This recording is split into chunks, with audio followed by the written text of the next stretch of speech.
Today we're looking at the MT36 actuator.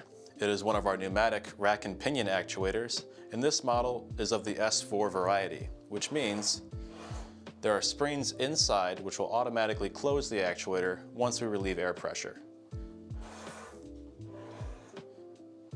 Now specifically, we're going to be going over the travel stop adjustment of this actuator, and this will cover most of the sizes in the MT series. You can see on the left-hand side here, we have the max travel stop, and the other side is the zero. And in the middle, we have a plus or minus 10 degrees. That is the standard adjustment tolerance of the MT series actuators. They can be increased to plus or minus 30 degrees if you so desire. Now, to adjust the travel stops, all you need to do is grab a wrench. It can be an adjustable, and then loosen the nut. Grab your hex key or Allen key, and if you're going to want to increase how far it opens, you'll back off the travel stop with the counterclockwise motion, and if you're going to want to decrease how far it opens, you'll just do the opposite.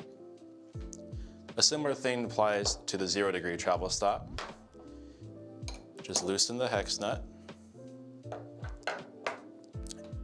If you want it to close farther, whether to seat the valve or to suit some other purpose, just back off the travel stop. And if you want it to close less, just simply do the opposite. Now to test the travel stop, you'll just grab your air chuck or air supply or whatever you need to do to actuate the actuator. In this case, I'm just going to energize. And if I'm satisfied with that position, all I do is secure the travel stop in place as it should not rotate, and then tighten down the hex nut. It's as simple as that. Well, I hope you enjoyed this tutorial video. Go ahead and check out some others on our channel. And as always, thank you for watching.